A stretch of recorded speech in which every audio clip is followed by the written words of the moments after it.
승객 여러분 환영합니다. 안전하고 편안한 재테크 투어 오마이 주식 진행의 이화영입니다.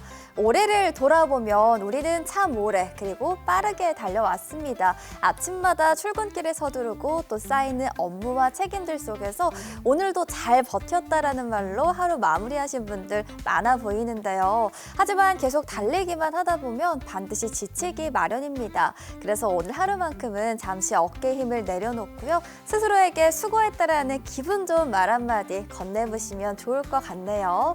바쁘게 흘러온 그동안을 조용히 정리해보는 여유까지도 가져보시면 좋겠습니다. 생방송 오마이 주식 재테크에 대한 궁금증 있으시면 편하게 물어봐 주시면 되는데요. 저희와 함께 하실 수 있는 창구 말씀드릴게요. 시청자님 모두 스마트폰 가지고 계시죠? 휴대전화 카메라를 켜주시고 하단 자막에 보이는 QR코드 스캔만 해주시면 눈여겨보면 좋을 기업과 각종 주식과 관련한 특급 자료 만나보실 수 있겠습니다. 앞으로 성공적으로 대응하실 수 있는 다양한 자료들 저희가 알차게 담아봤으니까요. 많은 참여 부탁드릴게요. 자, 매일 오후 1시 40분 그리고 한 번 더 방영되는 밤 12시 기억해 주시면 감사하겠습니다. 그럼 오마이 주식 지금 바로 만나보시죠.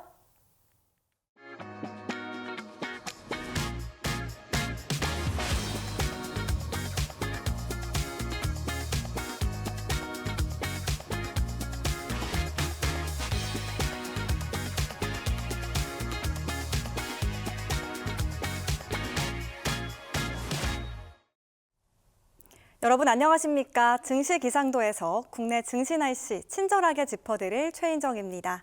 수요일 국내 증시 분위기부터 체크해 보시죠. 우선 간밤에 미국의 고용과 소비 데이터가 발표됐습니다. 신규 고용은 늘어났지만 실업률은 4년 만에 최대치를 기록하는 등 혼란스러운 결과였고요. 뉴욕장도 영 방향성을 잡지 못했습니다.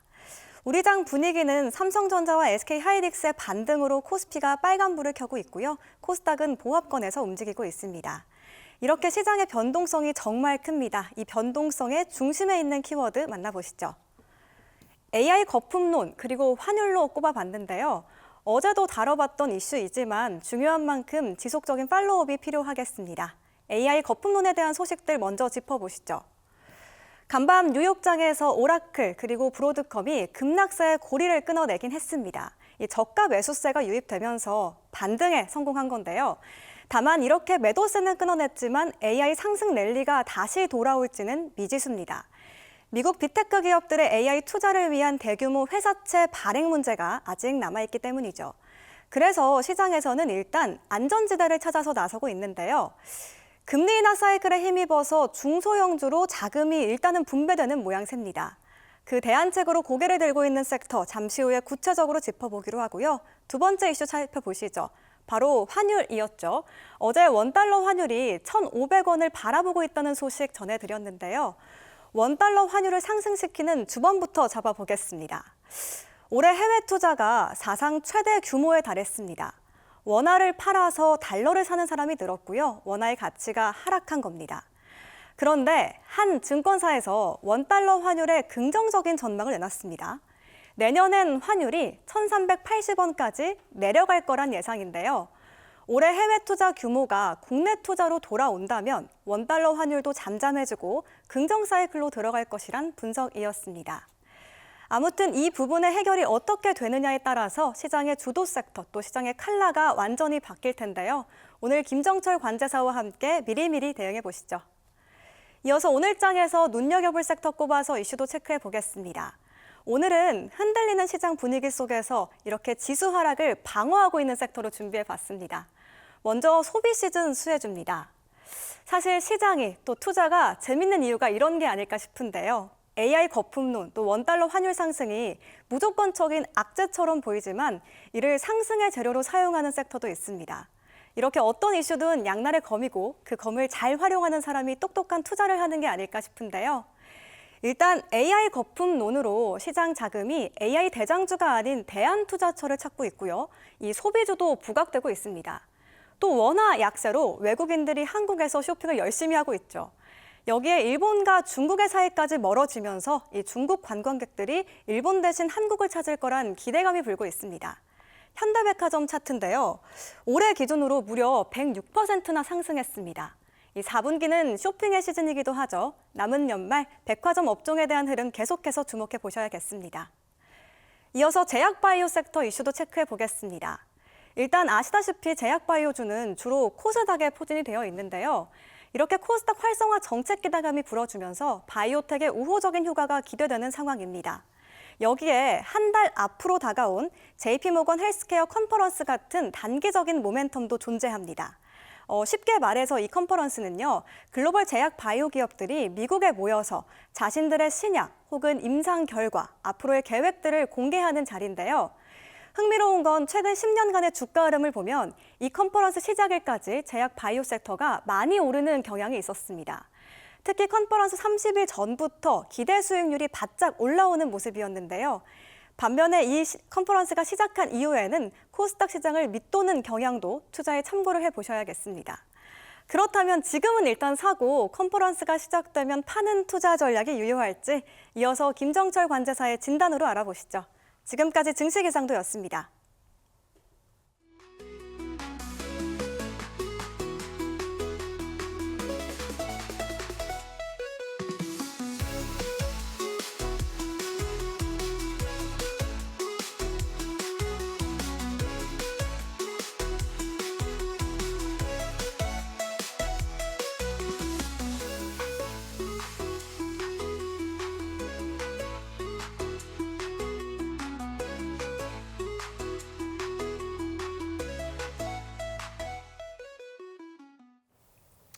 네, 당연히 시장에 오르고 내리는 종목과 섹터들이 있겠지만요. 오늘 시장을 한 줄로 평해 본다라고 한다면 시장을 이끄는, 그러니까 주도하는 섹터가 없다라는 점이 특징이지 않을까 싶습니다. 그래서 어떤 기업을 선점해야 할지 고민도 많이 되실 텐데요. 저희가 오늘 깊은 투자 인사이트 통해서 그 부분까지 탄탄하게 잡아드릴 예정이니까요. 채널 고정해 주시길 바랄게요.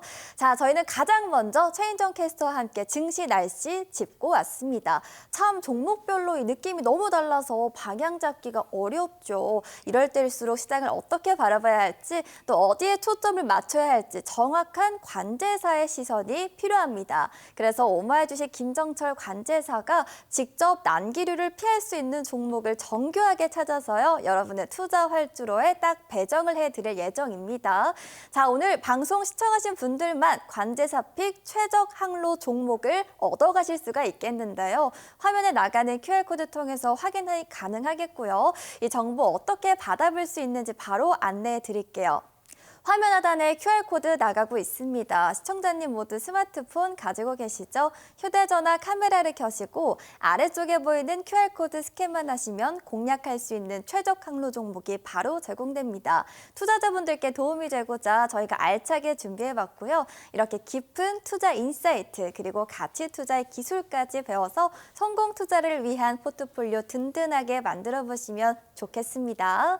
자, 이어서 오늘 함께할 관제사 소개해드리도록 하겠습니다. 오늘은요, 숨어있던 시장의 뒷이야기까지 풀어드리는 분 함께할게요. 김정철 관제사 만나봅니다. 안녕하세요. 네, 안녕하십니까. 반갑습니다. 약속의 수요일이죠. 수요일만 되면 요즘 주가가 오르고 있습니다. 그래서 기쁘게 제가 좀 많이 하고 있는데, 자, 투자 최적 항로의 길을 안내해드릴 김정철 관제사입니다. 자, 최근에 우리가 지금 산타를 찾아서 이번에 여행을 가고 있습니다. 우리 시청자 여러분들. 산타를 찾아서 여행을 가고 있는데 지금 계속 AI 버블론 때문에 기상이 악화되고 계속 안 좋아지는 그런 상황이었는데, 그래서 길을 돌아가고 있었죠. 돌아가고 있었는데 오늘 좀 이 길에 이정표를 제시해 준 게 바로 기관입니다. 기관 투자자들이 오늘 좀 순매수를 좀 강하게 하면서 시장을 조금 끌어올리고 있다. 이렇게 좀 시청자 여러분 보시면 좋을 것 같고요.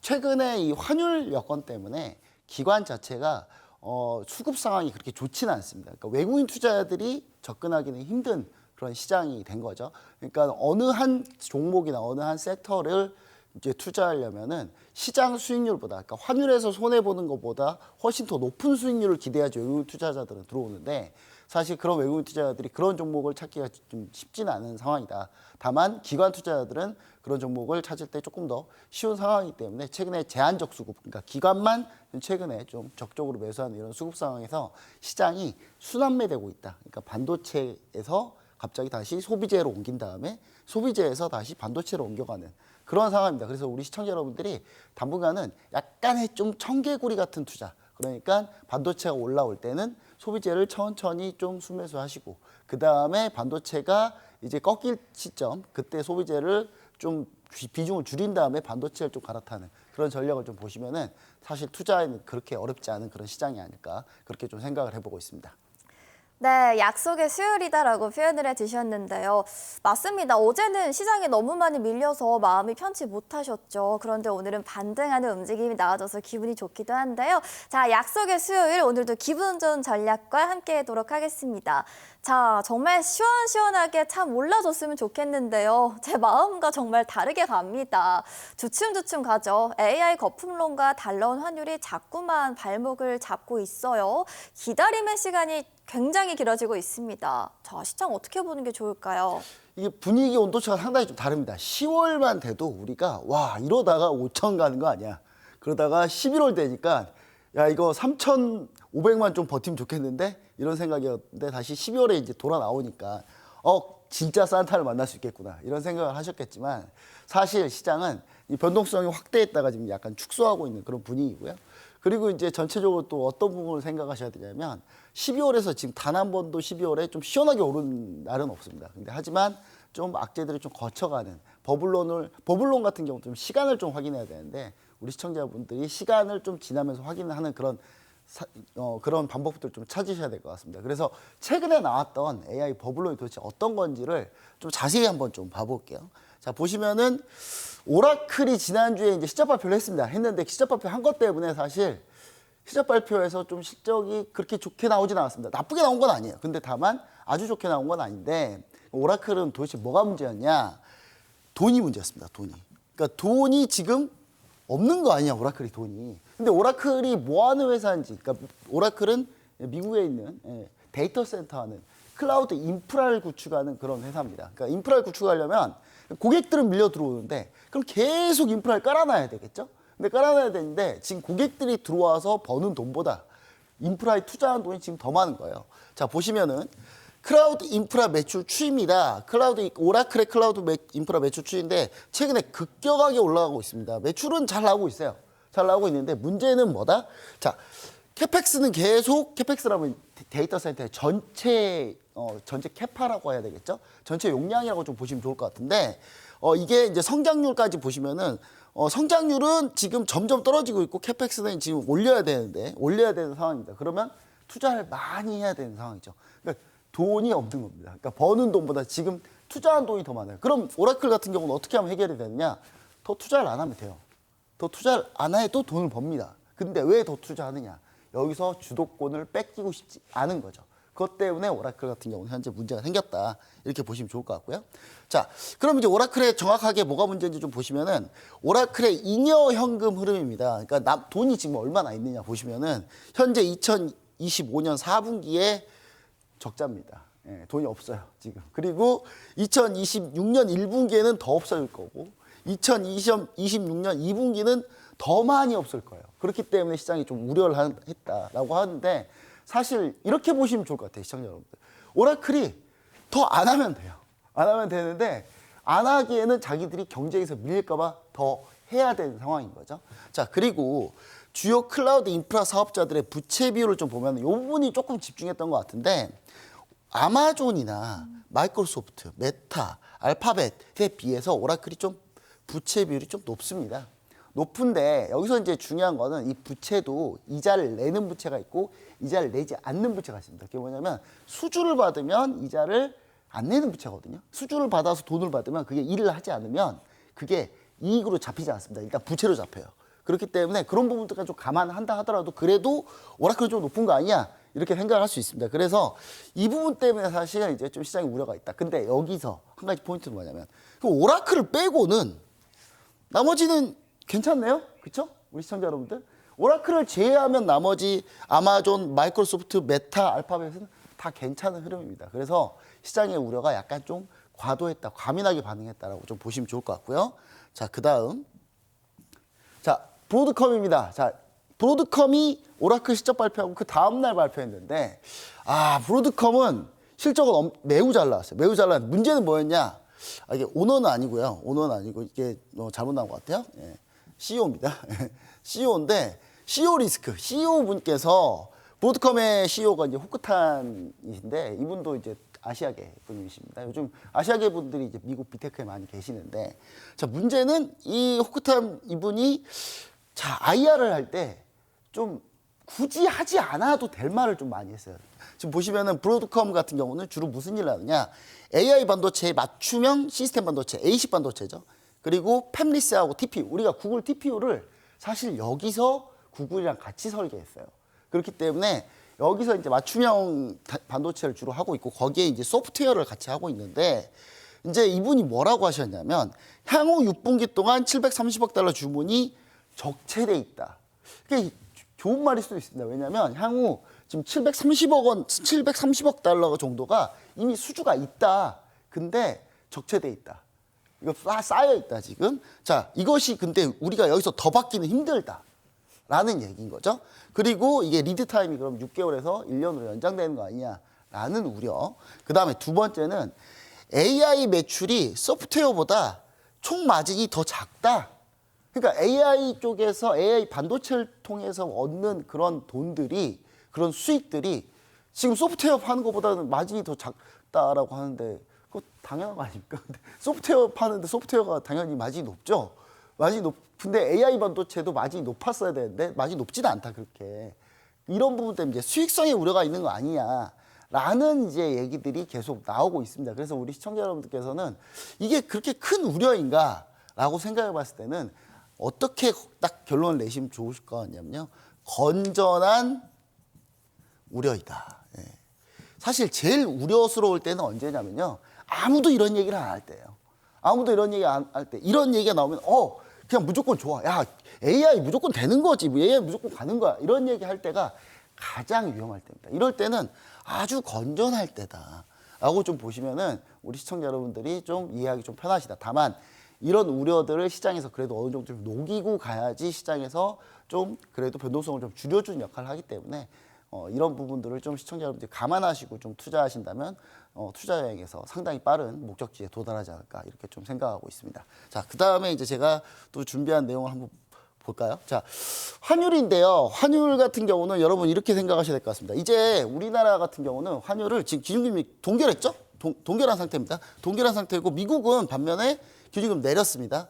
자, 내렸으면 미국이 기준금리 내렸으면 달러가 약세가 돼야 되고 우리는 동결했으니까 기준금리 차가 줄었기 때문에 원하는 강세가 돼야 되는데 왜 이렇게 강세가 안 될까라는 생각을 좀 많이 하실 텐데 이게 엇갈리는 원달러 환율이 이제 좀 전망 자체도 엇갈리고 있어요. 지금 어느 증권사는 1,380원이다. 또 어디는 아니다. 내년 1, 2분기 최대 위기다. 1,500원까지 갈 거다라는 얘기들이 있습니다. 근데 저는 이제 어떻게 생각하고 있냐면 이 원화 약세는 사실 그냥 유노멀이다.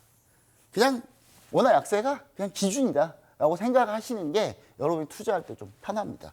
그리고 한국하고 미국 기준금리 차이가 여전히 아직도 많이 벌어져 있다. 이거는 우리가 코로나 때 이창용 총재 이하 그다음 한국금융통화위원회 분들이랑 해가지고 그때 기준금리를 빠르게 이때 못 올렸어요. 이때 더 올렸어야 되는데 못 올렸다. 근데 더 올리긴 또 부담이 있었겠죠. 가계부채 문제 때문에. 그래서 이런 부분들이 조금 우리가 선택적으로 좀 이때 잘못 선택한 부분들이 지금 현재 피해를 보고 있다. 이렇게 보시면 좋을 것 같고요. 자, 그 다음에 이제 왜 우리나라 원화가 약세가 되느냐의 큰 굴레만 좀 얘기 드리자면 해외 파킹 달러라는 게 있습니다. 해외 파킹 달러라는 게 뭐냐면 외국에서 돈을 벌었는데 그 돈이 가지고 기업들이 한국으로 안 와요. 그냥 그대로 놔둬요. 왜냐? 거기다 다시 투자해야 되니까. 굳이 여기서 있는 돈을 환전해서 갖고 와서 다시 또 환전해서 투자하는 것보다는 거기다 그냥 갖다 놓는 게 차라리 더 낫거든요. 그렇기 때문에 요즘 해외 파킹 달러가 거의 최고치에 달해 있고요. 그 다음에 거주자 해외 투자 순유출이 사실 이 부분이 이제 한국은행이나 이런 데서 많이 얘기를 하고 근데 시청자 여러분들 중에서는 공감을 못하는 분도 계십니다. 아니 해외에 투자한 것 때문에 이게 환율 안 좋다는 게 말이 됩니까? 라고 하는데 좀 이따 표를 보면 이해하십니다. 근데 이거는 이제 정부나 금융당국이나 환율당국에서 외환당국에서는 이렇게 얘기를 하지만 시청자 여러분들이나 몇몇 분들은 이거 동의 안 할 수도 있지만 뒤에 표가 좀 자세히 그렇게 나오니까 좀 보시면 좋을 것 같고 BOJ 기준금리 인상 부분도 이분도 좀 생각을 하셔야 되는데 저는 오히려 BOJ의 기준금리 인상은 오히려 워낙 강세 요인이다. 그렇기 때문에 엔캐리 트레이드 청산에 대한 우려보다는 워낙 강세 요인이 될 수 있다라고 좀 생각하시고 이번 주 후반이죠. 금요일 날 있을 이벤트입니다. 아마 기준금리를 인상할 텐데 인상하고 나서 인상하는 거는 거의 기정사실이에요. 근데 인상하고 나서 그 속도가 어떻게 되느냐 그 멘트가 제일 중요합니다. 여기서 속도를 좀 더 빨리 올린다라고 하면 조금 문제가 될 수도 있고요. 근데 이때 문제가 지금까지 엔캐리 트레이드 청산 나와서 문제가 됐던 지수는요. 다 회복을 했습니다. 다 회복을 했기 때문에 그때 만약 흔들린다면 그걸 기회로 보셔야 된다라는 얘기를 좀 보시면 좋을 것 같고 그다음에 이런 것들 때문에 사실 수출업종하고 지금 원화가 약세기 때문에 수출업종이 상당히 잘 됩니다. 왜냐하면 해외에서 달러로 팔았는데 한국으로 원화로 바꿔버리면 이익이 왕창 늘어나는 상황이죠. 그리고 인바운드. 자, 우리나라가 되게 쌉니다, 이제. 해외에서 놀러 오기도 편해요. 그렇기 때문에 인바운드 업종이 상당히 수혜를 보고 있다. 그래서 소비주 관련주도 괜찮고 실적이 괜찮을 거고 그다음에 수출업종도 괜찮을 건데 다만 여기서 옥석가리가 필요하다는 건 뭐냐면 반도체 같은 경우는요. 주로 대형 물량 같은 경우는 턴키로 갑니다.